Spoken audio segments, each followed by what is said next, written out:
the Nets and the Knicks, unfortunately, Nets got a little bit of the better.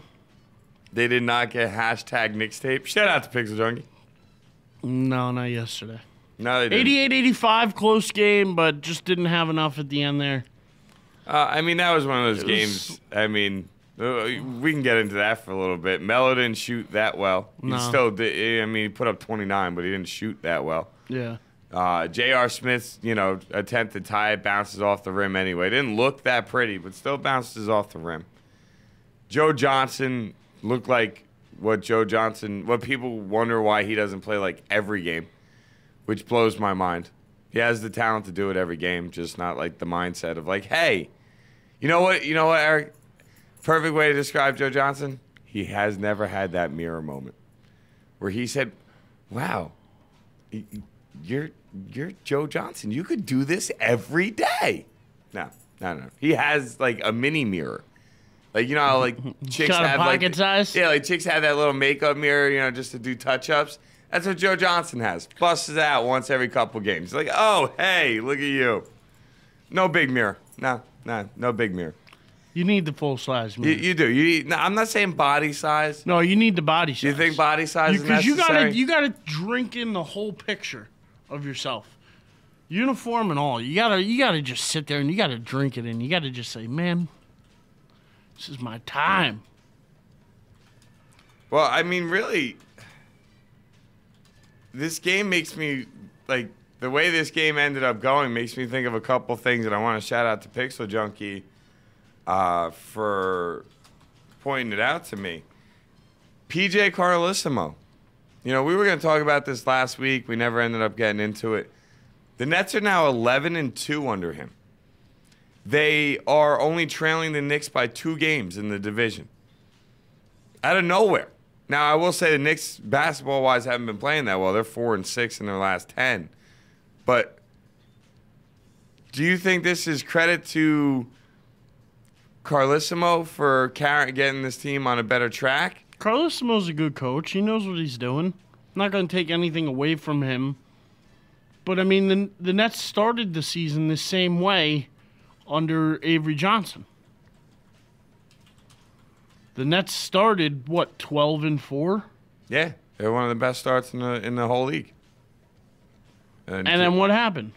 Well, yeah. So it's time will wins tell. Coach of the Year and then Coach of the Month and then gets fired the next month. Yeah, because it can happen that fast. I see this team as a streaky team, an up and down team. Brook Lopez is going to get injured again at some point this year. The guy is injury prone.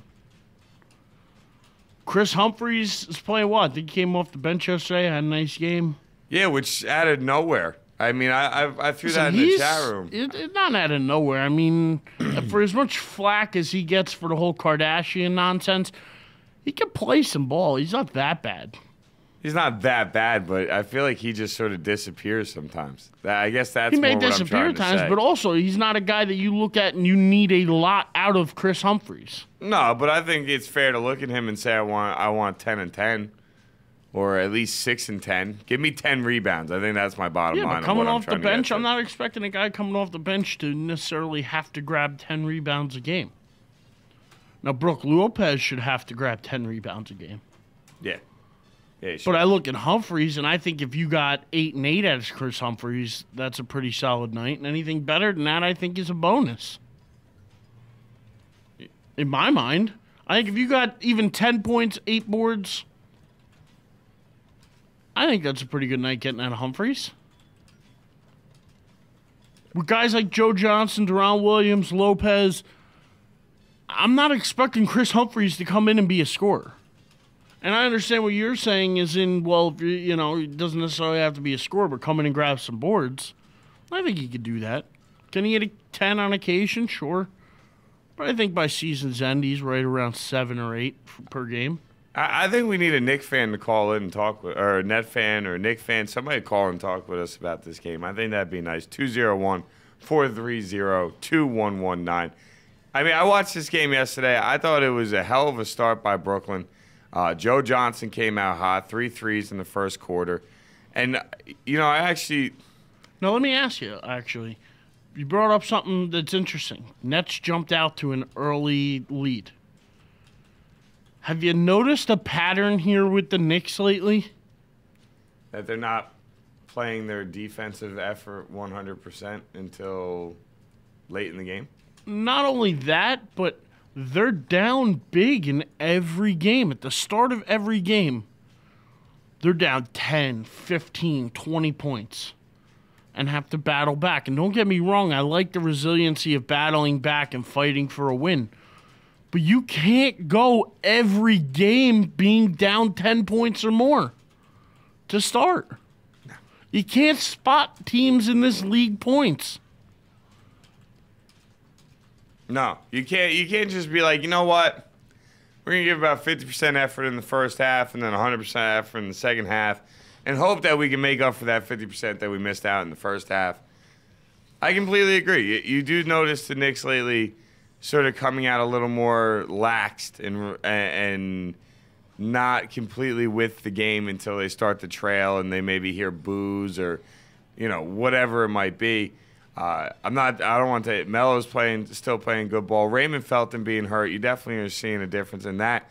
But I think the biggest difference with Felton, and we heard this said on the way down here, so I don't want to steal, somebody else's words. So this is not our own original thought or anything. But without Felton, you're lacking the dribble penetration and dish.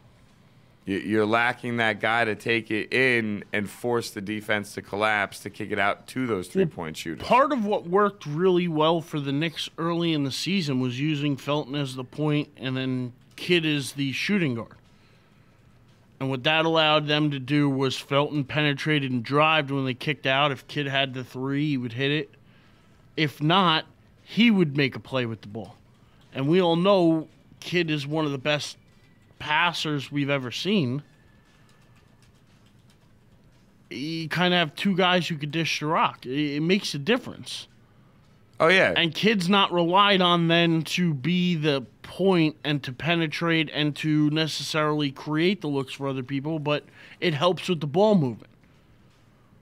It does. Big time. Because if Felton can drive, kick it out to Kidd, if Kidd's got it, he takes it. If he doesn't have it, he can make that next quick pass to the good defender running out at him, and it just shifts everybody around. Yeah. The Knicks had the great defense moving. It's the ball movement. They don't have the same ball movement without Felton. More than just the penetrating, it goes to the ball movement, I think. The Knicks were making the extra pass. They were doing different things. They don't seem to be doing those things now. No, and I think a lot of that's contributed to the Felton injury. I really do, and I say that because, like we were just talking about, and to continue with what you were saying, the way the ball just moves is a very big difference. You got more than one guy. Like I even noticed, like Novak. Novak's a spot-up shooter. Oh, yeah. He's not a come-around screen shooter. He's not a take-you-off-the-dribble shooter. He is a spot-up shooter. That is where he is his most deadliest against defenses as a spot-up shooter. Best part about a spot-up shooter, though, defensively, is they don't move much. No. So it's very easy when you don't have to worry about collapsing on the paint to take a guy like a Novak out of the game. And by not having Felton the drive and dish, you're losing some of Novak's impact. You're losing some of the other players' impacts. But I will say, if there are any guys on that Knicks bench that are playing really well right now, loving that Copeland kid. He's playing really good basketball for them right now. Obviously, J.R. Smith, who's looking at possibly getting a All-Star spot as one of the reserves, which I think would be well deserved by him. And then you see Amari starting to make an impact as well, but Amari's not dish out. Amari, no offense to him right now, is not making coaches say we need to double team and shut him down. So they're not collapsing on the paint still, and that was what was carrying the Knicks to their hot start early in the year. I do want, set shot Novocaine. Shout out to Pixel Junkie. That's pretty good. I like that. But to be completely honest with you, I really think that this Knicks-Nets game yesterday, gave you an idea of how awesome it would be, I think, to see these two teams play each other in the playoffs. I would love for this rivalry to blow up, and I think that's really the bottom line of what we're starting to talk about is, it's midway point of the year. Knicks started off hot. They're having sort of a lull. I don't doubt that they get hot again and go on a little win streak. The Nets started off hot. They had a really bad month and a half. They're 11-2 since the changing of coaches. I'm sure that record ends up evening out by the All-Star break, and then you see what they do after the All-Star break. I do want to say, though, that I think that these two teams, without a doubt, are playoff worthy, and it's going to be interesting to see how they handle the playoffs when that time does get here. We're at the midway point of the year for most teams. Most teams have played that 41-game mark now. So that's pretty scary. That you've got about... I'll tell you what, the Knicks still being where they're at, a lot of people didn't see that. See, I thought they'd still be where they were at just because you started off so hot that you had to be in the top 2 or 3 seeds by the All-Star break. You just had to. It would have taken a royal collapse. I still think there's a run left in them. I think once Felton should be coming back soon. I'm guessing in the next 2 weeks or so, I think, is the timetable for his return. I think getting him back will jumpstart this team to a little mini run. Not that they're going to carry it throughout the season, have a finish season the way they started, but I bet you they go on a 6-7 game tear.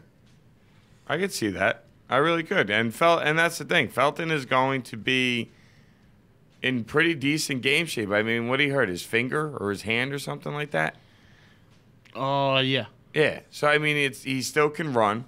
He can still do, defensive slide drills and that kind of fun stuff.